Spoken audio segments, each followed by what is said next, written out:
على سيد الأنبياء والمرسلين وعلى آله وأصحابه أجمعين أما بعد. أعوذ بالله من الشيطان الرجيم. بسم الله الرحمن الرحيم. يا أيها المزمل قم الليل إلا قليلا نصفه أو انقص منه قليلا أو زد عليه ورتل القرآن ترتيلا. وقال يا أيها المدثر قم فأنذر وربك فكبر وثيابك فطهر والرجز فاهجر ولا تمنن تستكثر ولربك فاصبر. تمام قسم کی تعریفات اللہ سبحانہ و تعالی ہی کے لیے ہی لائق و سزاوار ہے. محترم حضرین، اللہ رب العزت کی بڑی مہربانی ہو رہی ہے کہ ہم لوگ جو ہے پورے اطمینان اور پورے آسانی کے ساتھ میں اس رمضان کی عبادتوں کو جیسے تیسے ادا کر رہے ہیں. تو رمضان کا یہ سلسلہ جو ہے شروع سے لے کر آج جو ہے یہ 29ویں پارے سے لے کر 30ویں پارے تک پہنچ گیا ہے. یعنی سورہ مزمل سے لے کر سورہ اعلیٰ تک کی صورتوں کی آج کی تراویح میں تلاوت کی گئی ہے.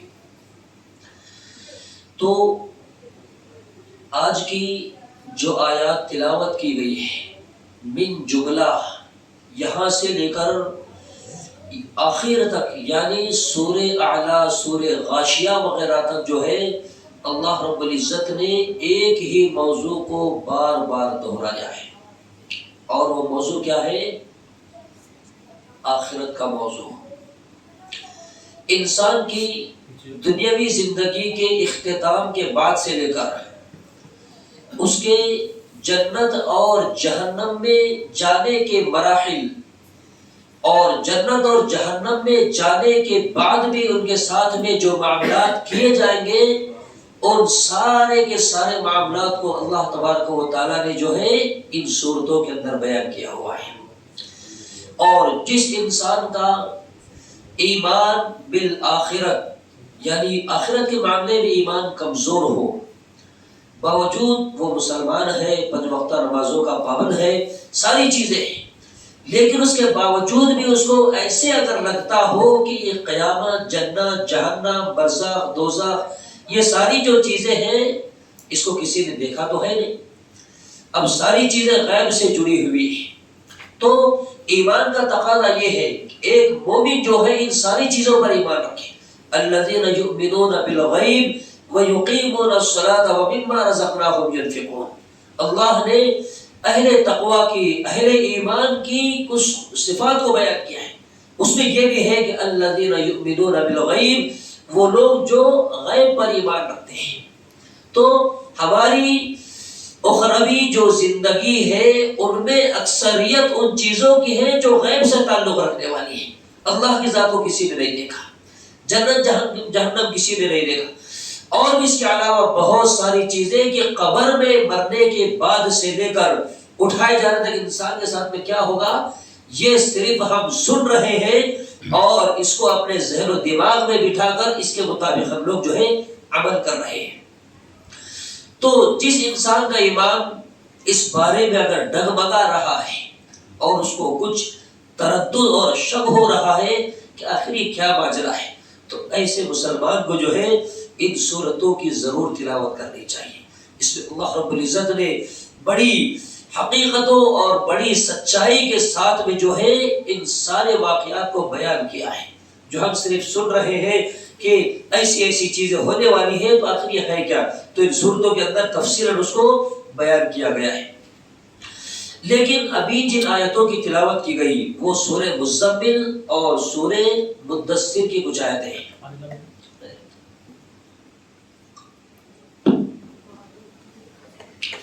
سورہ مزمل اور سورہ مدثر یہ اللہ کے رسول صلی اللہ علیہ وسلم کے ابتدائی دور میں جو ہے آپ پر نازل ہوئی ہے. ان صورتوں کے اندر اللہ کے رسول صلی اللہ علیہ وسلم کو جو ہے دعوت الی اللہ یعنی آپ کا اور آپ کے علاوہ جتنے بھی انبیاء کرام علیہ السلام دنیا کے اندر آئے، ان سارے لوگوں کی دعوت کا جو مشن تھا اسی میں اللہ نے اس کو بیان کیا ہوا ہے۔ یا ایھا المزمل، اے کپڑے میں لپٹنے والے۔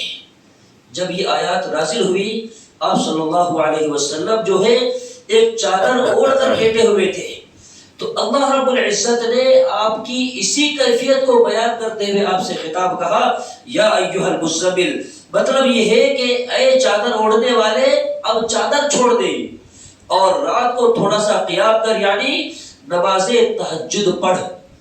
اسی بنا پر کہا جاتا ہے کہ اللہ کے رسول صلی اللہ علیہ وسلم پر تہجد جو ہے فرض تھی۔ اللہ کے رسول تہجد کی کتنی رکعت پڑھتے تھے؟ 8 رکعت۔ رمضان غیر رمضان میں اس کو قیام اللیل کہہ لیجیے، تراویح تو بعد میں نام دیا گیا ہے، تہجد ہے، قیام اللیل ہے، یا جو بھی اس کے نام بتلائے گئے ہیں، ان سارے ناموں سے مراد آپ صلی اللہ علیہ وسلم کی یہ 8 رکعت ہوا کرتی تھی۔ بہرحال آگے اللہ کے رسول صلی اللہ علیہ وسلم کو قیام اللیل کا حکم دیا گیا ہے۔ تو ایک داعی چاہے وہ جس بھی دائرے کے اندر زندگی بسر کر رہا ہو، ضروری نہیں ہے کہ کوئی داعی جو ہے کسی بڑے مدرسے سے سند یافتہ ہو اور اس کے پاس میں ڈگریاں ہو اور اس کا ایک علماء والا لباس ہو، داڑھی ٹوپی ہو، ایسا پورے پہناوے والے کو ہی داعی نہیں کہیں گے، بلکہ اللہ کے رسول صلی اللہ علیہ وسلم کی اس حدیث کے مطابق ہر انسان جو ہے ذمہ دار ہے۔ کوئی گھر کا ذمہ دار ہے، کوئی مسجد کا ذمہ دار ہے، کوئی مدرسے کا ذمہ دار ہے، اور اللہ ہر انسان سے اس کی ذمہ داری کے بارے میں سوال کرنے والے ہیں۔ تو ہر کوئی داعی ہے۔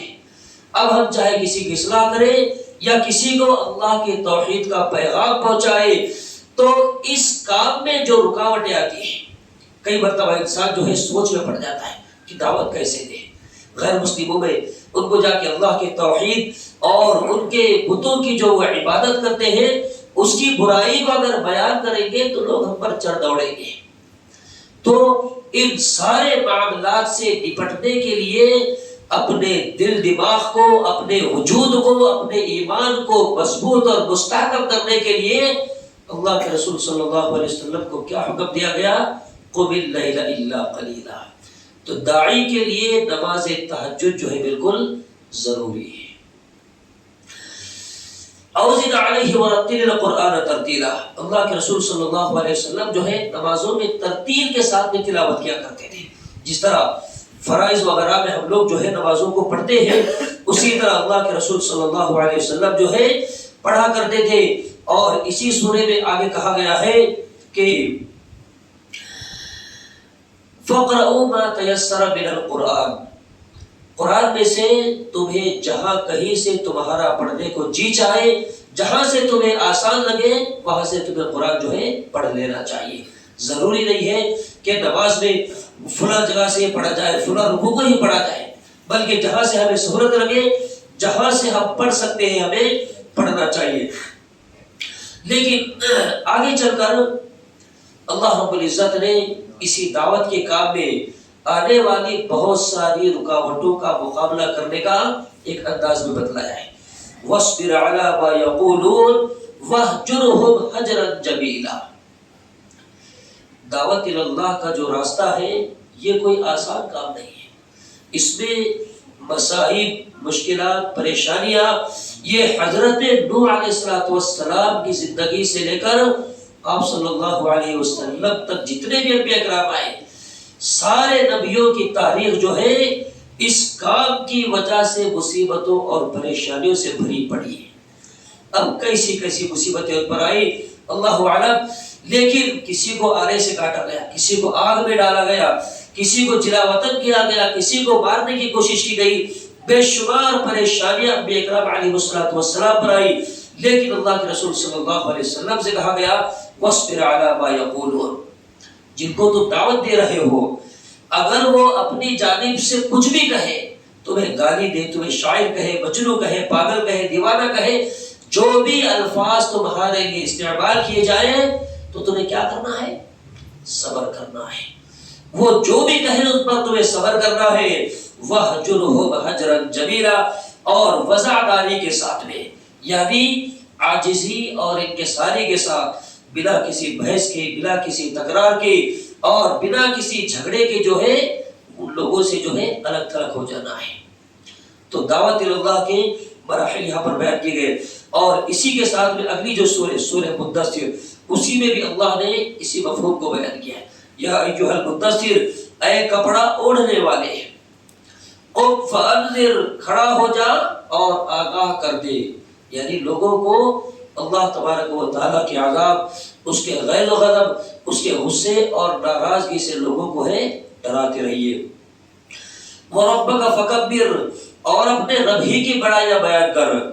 وَثِيَابَكَ فَطَهِّرْ، اپنے کپڑوں کو پاک رکھا کر۔ وَالرُّجْزَ فَاهْجُرْ، ناپاکی کو چھوڑ دے۔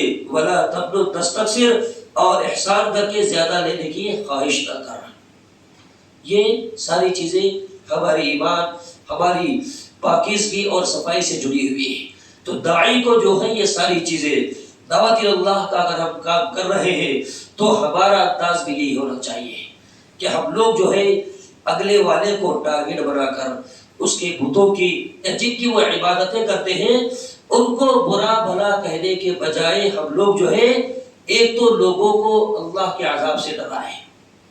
دعوت جب دی جاتی ہے تو اس میں اللہ رب العالمین کی توحید، اور اس کے بعد رسول اللہ صلی اللہ علیہ وسلم کی رسالت، اور تیسرے نمبر پر جو ہے آخرت کی یاد دہانی، آخرت کی یاد دہانی کرانا ہے، اور اللہ رب العالمین کی بڑائی اس کے سامنے بیان کرنا ہے۔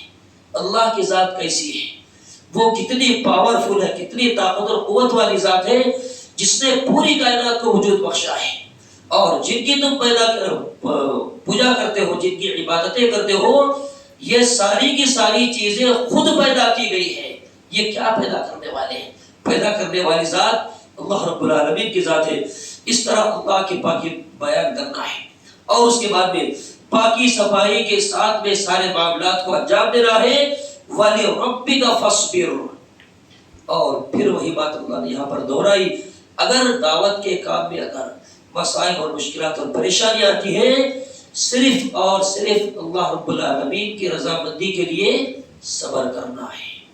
تو دعوت کے کام میں اور اصلاح کے بھی کام میں، اصلاح کے کام میں تو بہت ساری پریشانیاں آتی ہیں۔ اصلاح کے کام میں چونکہ انسان جو ہے اپنے والوں سے ہی زیادہ ملتا ہے، اور جب اصلاح کے دوران انسان اگر کسی کی اصلاح کر رہا ہو، کسی کو دین کی بات سمجھا رہا ہو، اس کو برائی سے روکنے کی کوشش کر رہا ہو، تو اگلے والا جو غیر مسلم ہوگا وہ تو ہم پر ڈائریکٹ چل نہیں دوڑے گا، لیکن ہمارا جو قریبی ہوگا وہ ہمارے خلاف جو ہے سازشیں رچنے لگے گا، ہماری برائیاں کرے گا، اور نہ جانے کتنے طریقوں سے ہمارے خلاف جو ہے وہ اپنے کاموں کو بناتا رہے گا۔ اس لیے دعوت کے کام میں بھی اور اصلاح کے کام میں بھی اللہ نے اگر ہمیں توفیق دی ہے، قرآن و سنت کا اگر ہمارے پاس میں کچھ علم ہے، اس کے ذریعے سے اگر ہم لوگوں کی اصلاح کر رہے ہیں، تو ہم پر ضروری ہے کہ اس دوران آنے والی پریشانیوں کا مقابلہ کرنے کے بجائے اس پر جو ہمیں صبر کرنا ہے۔